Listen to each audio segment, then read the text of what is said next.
Assalamualaikum warahmatullahi wabarakatuh. Salam damai sejahtera untuk kita semua. Jumpa lagi di podcast Tribun Jogja. Dan kali ini saya sudah kedatangan tamu spesial, Kanjeng Pangeran Haryo Purbo Diningrat atau Kanjeng Purbo.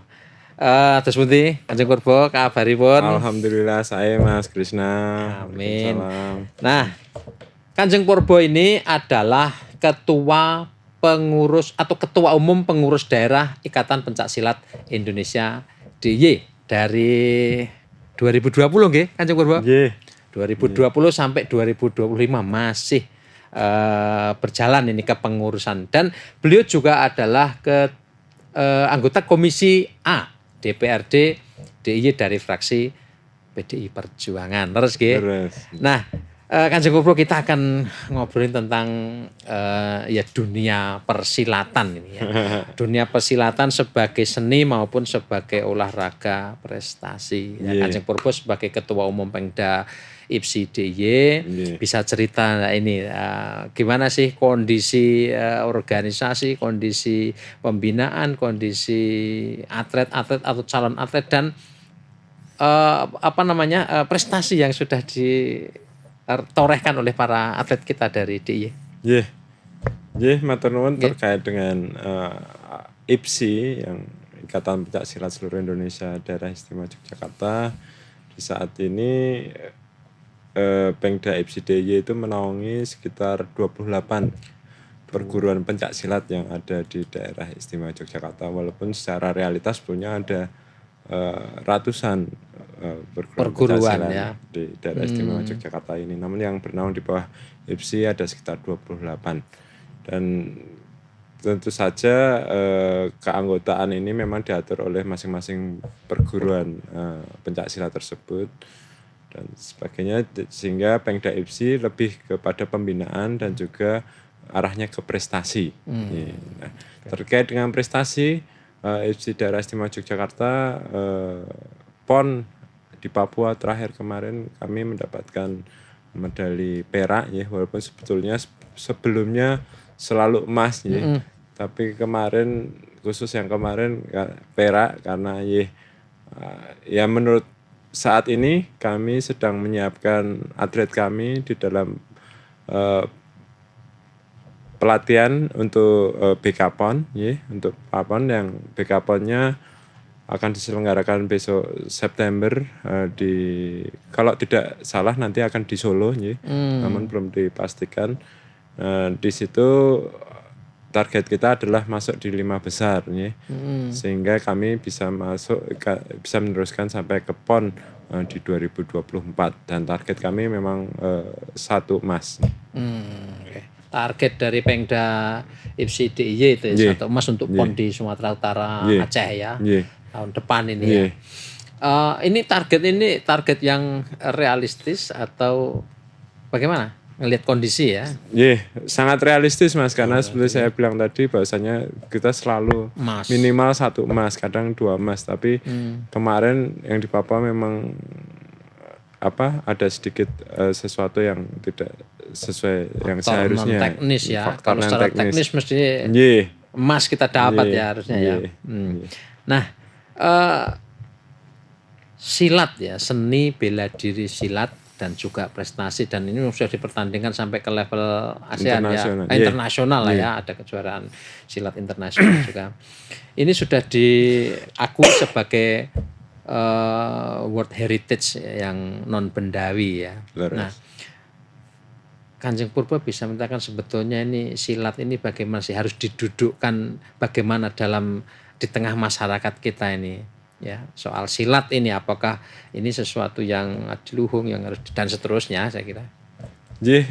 Pencak silat memang bisa 2 hal yang bisa menurut saya bisa kita lihat, itu sebagai salah satu peninggalan dari leluhur kita sebagai satu budaya gitu. Namun juga kita bisa melihatnya sebagai itu adalah salah satu olahraga yang sangat diperlukan bagi kita agar memiliki tubuh yang sehat dan seterusnya ya. Nah, artinya bahwasanya sebagai sebuah kebudayaan memang ada filosofi terkait dengan silat Iya. yang itu tidak hanya secara fisiknya aja kita latihan, namun secara moral dan lain sebagainya memang ada ajaran-ajarannya di dalam pencak silat itu, sehingga kita para pandemen Pandemen. pencak silat itu memang harus juga memahami dan meresapi dari filosofi tersebut. Nah, bisa digambarkan ya kira-kira ini, karena saya awam ini Iya. soal persilatan ya, kecuali membaca-baca komik, cerita. Gitu. Iya. Nah, filosofi seperti apa sih yang ada di silat? Iya, sebetulnya peribahasa padi merunduk itu segala itu Semakin tua. semakin merunduk itu juga sesuatu yang menjadi salah satu filosofi kami para pesilat.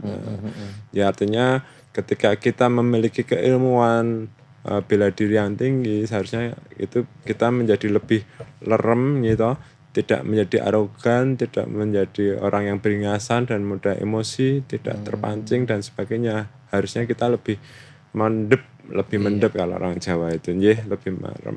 Dan sebetulnya ketika kita memiliki keilmuan bela diri yang tinggi, tujuan dari perguruan silat tentu saja bukan sekedar sebanyak-banyaknya mencari anggota, pengikut, namun juga mereka harus tetap menanamkan sikap-sikap kesatria yang ada di dalam pencak silat tersebut. Dan itu sebetulnya esensinya ya, filosofi seperti itu ya, ilmu padi tadi itu.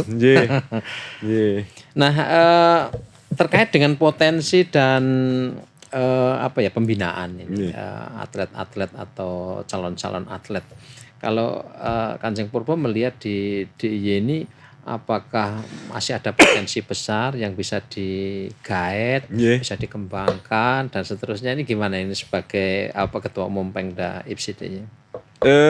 Saat ini mungkin memang kalau kita ingin menaikkan target memang menjadi 2 emas sebetulnya, Mas. Tapi itu katakan kalau membicarakan tentang PON ya, namun sebetulnya kita juga banyak mengikuti kejuaraan-kejuaraan lainnya, event-event ya. Tingkat internasional maupun tingkat Asia, artinya potensi-potensi itu selalu ada, dan kami selalu melakukan pembibitan terhadap atlet-atlet itu, sehingga ketika mereka melewati usia dari kelas-kelasnya, kita selalu memiliki stok atlet-atlet yang ada. Dan itu saat ini pun kita ada dua pusat pelatihan, artinya sedang berlatih baik untuk Popnas dan juga untuk BK-PON. BK-PON belum PON. Bapak kualifikasi itu. Masih prapon atau itu, prapon. Oke. Nah, ini juga kita mungkin bisa melihat perkembangan cabang silat di daerah lain juga. Mungkin kita kan kompetisi kan ini. Kekuatan-kekuatan di sekitar kita ini bagaimana kalau perkembangan? Apakah mungkin gini, sekarang kan banyak kaum milenial yang mungkin susah kalau diajak untuk menekuni gitu secara intens ini. Nah, ini di DIY sendiri bagaimana? Apakah melihat ada pengaruhnya atau enggak gaya hidup anak muda sekarang sehingga susah untuk diajak masuk ke perguruan atau menekuni dunia silat ini? Sebetulnya masih antusias itu masih tinggi juga ya. Walaupun banyak bela diri dari luar negeri yang masuk ke Indonesia, khususnya di Yogyakarta, namun pencak silat masih kita tetap selalu memiliki newcomer sebagai pesilat-pesilat di daerah istimewa Yogyakarta. Artinya kami melihat antusiasme kaum milenial terhadap pencak silat itu tetap masih tinggi. Hanya bagaimana kita mengarahkan mereka untuk menjadi atlet yang berprestasi dan sebagainya. Nah, itu relevan nih dengan yang terakhir disampaikan, ada rentetan kasus kekerasan di jalanan gitu ya. Saya kira ini apakah karena anak-anak muda ini nggak dapat saluran atau bagaimana, tetapi ini sudah menjadi realitas sosial. Nah, dalam pandangan Kanjeng Purbo ini sebagai Ketua Umum Pemda IPSI maupun sebagai anggota Komisi A DPRD ini, karena ini terkait dengan bagaimana cara menangani atau mengelola masalah ini. Ini bagaimana ini, pekerjaan beratkah atau mau diabaikan aja atau bagaimana ini? Real soalnya ini. Kebetulan di daerah istimewa Yogyakarta ini memang masalah kejahatan jalanan memang sedang menyeruak ya. Walaupun sebetulnya saya yakin tidak hanya di daerah istimewa Yogyakarta, seluruh Indonesia juga pasti potensinya ada, selalu ada dan selalu terjadi. Hanya memang karena Yogyakarta sebagai daerah wisata, sebagai kota pendidikan, sehingga eksposnya lebih besar terhadap kejahatan jalanan itu. Ya. Dan tentu saja bagi kami selaku Komisi A DPRD Daerah Istimewa Yogyakarta, kunci utamanya tentu saja law enforcement ya. Ketika di sana ada kejadian harus segera dilakukan tindakan yang sesuai dengan prosedur hukum yang berlaku. Jadi jangan ada pembiaran ya, sehingga tidak akan meluas kemana-mana ya. Ketika siapa yang menjadi korban melihat ada ketidakadilan, maka mereka ada potensi untuk untuk menagih keadilan itu. Dan ada itu yang bilang kalau tidak viral tidak ada keadilan ya itu. Itu kadang juga terjadi, maka itu yang potensi seperti itu yang harus kita hindari, sehingga menurut saya saran saya kepada para penegak hukum, ketika terjadi satu peristiwa harus segera diselesaikan sesuai aturan hukum, kemudian di-announce-kan, diberitakan. Kalau enggak masyarakat tidak tahu, dipikir ada pembiaran, padahal pihak yang berwajib sudah melakukan tindakan-tindakan yang memang mungkin saking sibuknya banyak kejadian kemudian lupa untuk memberitakan dan sebagainya. Tapi saya yakin atas keinginan dari pihak berwajib di daerah istimewa Yogyakarta, mereka sangat peduli dan konsen terhadap keamanan dan kenyamanan masyarakat daerah istimewa Yogyakarta. Dan kita juga yakin bahwa aparat penegak hukum ya tidak mungkin ya membiarkan begitu saja, karena kan mau tidak mau nanti akan jadi beban juga. Saya yakin itu. Nah, tentu saja kasus-kasus seperti yang kita hadapi dan ini terus terang memang memberi stigma buruk ya, dan dunia maya ini rasanya sesuatu yang mungkin tidak mudah untuk dikelola, dan kita bisa melihat, mendengar, membaca betapa di dunia maya, dunia medsos itu isu-isu yang berseliweran itu hampir tanpa kendali. Dan ini juga memicu seperti tadi ya. Kalau enggak viral enggak akan ada keadilan lah gitu kira-kira. Nah, ini bagaimana Kanjeng Purbo untuk mengelola itu? Kan tadi law enforcement udah ya. Nah, ini loh yang ada di dunia medsos jagat maya ini loh. Ini gimana ini menurut Kanjeng Purbo, harus diapakan itu? Setahu saya bisa dikatakan influencer ataupun buzzer dalam arti positif di daerah istimewa Yogyakarta, tentu saja setahu saya memang ada forumnya, kalau nggak salah ada forumnya, paguyubannya atau apapun itu yang artinya bisa selalu bekerja sama gitu, saling memberikan informasi, karena mereka followernya kan berbeda-beda, belum tentu sama kan. Artinya ketika banyak sekali influencer ataupun buzzer dalam arti positif itu memberitakan tentang berita-berita yang positif, tentu saja itu bisa mengurangi hal-hal negatif yang mungkin mendera kota tercinta kita Yogyakarta ini.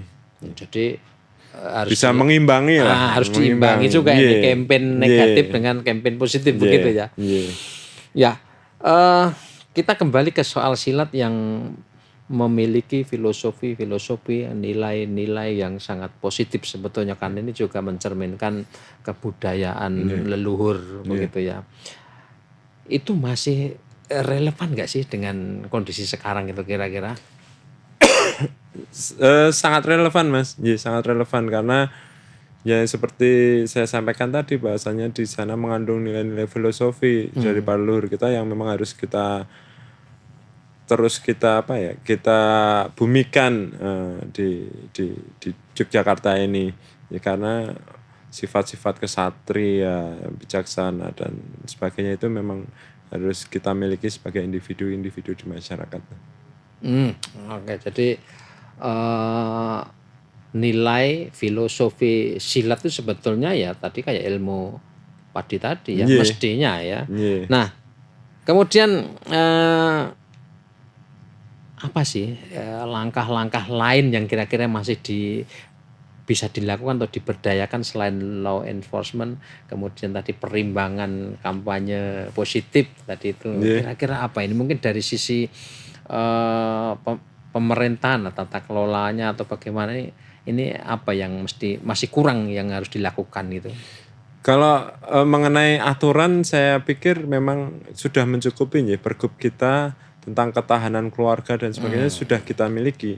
Memang bagaimana kita memberikan pemahaman kepada masyarakat tentang bahwasanya tentang kejahatan jalanan, kemudian konflik-konflik di masyarakat itu sebetulnya tidak sepenuhnya itu menjadi beban dan tanggung jawab dari pemerintah dan pihak berwajib ya.